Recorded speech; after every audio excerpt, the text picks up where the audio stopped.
ఈరోజు రాజకీయాల్లో అవినీతి చూస్తుంటాం, కానీ అవినీతి అక్రమాల కోసమే రాజకీయానికి వచ్చిన వాళ్ళు. ఇది ఒక పెద్ద ప్లానింగ్ అధ్యక్ష. 45 ఏళ్ళైంది మా పార్టీ. ఇంతవరకు మాకు పేపర్ లేదు, టీవీ లేదు. పార్టీ పెట్టేటప్పుడే, పార్టీ పెట్టకపోయినా ఒక టీవీ లేకపోతే ఒక పేపర్ ఇవన్నీ క్రియేట్ చేసుకొని స్టార్ట్ చేశారు. ఇంకొక పక్కన అధ్యక్ష, ఎక్కడ చూసినా పెద్ద ఎత్తున అవినీతి కొత్త నిర్వచనాలు చేసుకొచ్చే పరిస్థితికి వచ్చారు. ఇవన్నీ చేసి రాష్ట్రంలో మీరు చూస్తే రైతు బజార్లని, తహసీల్దార్ ఆఫీసుల్ని, కొన్ని హెల్త్ సెంటర్లని తాకట్టు పెట్టారు.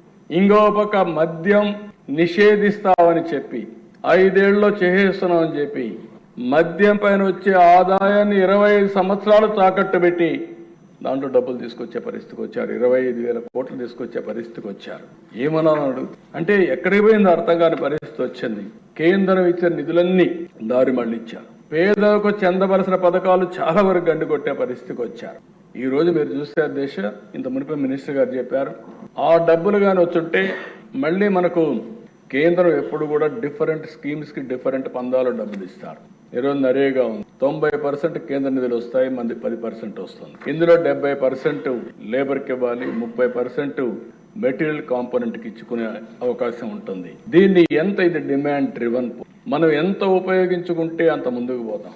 ఈ కార్యక్రమాన్ని ఉపయోగించుకుని గత ప్రభుత్వంలో లోకేష్ గారు పంచాయతీరాజ్ మినిస్టర్గా ఉంటే 24,000 కిలోమీటర్లు సిమెంట్ రోడ్లు వేయగలిగారు.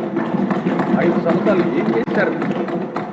ఎక్కడికి పోయినా ఈ డబ్బులు, ఏమైపోయినా ఈ డబ్బులు అడుగుతున్నాను సమాధానం చెప్పి. ఇప్పుడు అదే పవన్ కళ్యాణ్ గారు వచ్చిన తర్వాత 4,500 కోట్ల రూపాయలతో 30,000 పనులు సంక్రాంతికి పూర్తి చేస్తామని చెప్పే పరిస్థితికి వచ్చారంటే అది నాటికి నేటికి వ్యత్యాసం అని చెప్పి కూడా నేను మీకు తెలియజేస్తున్నా.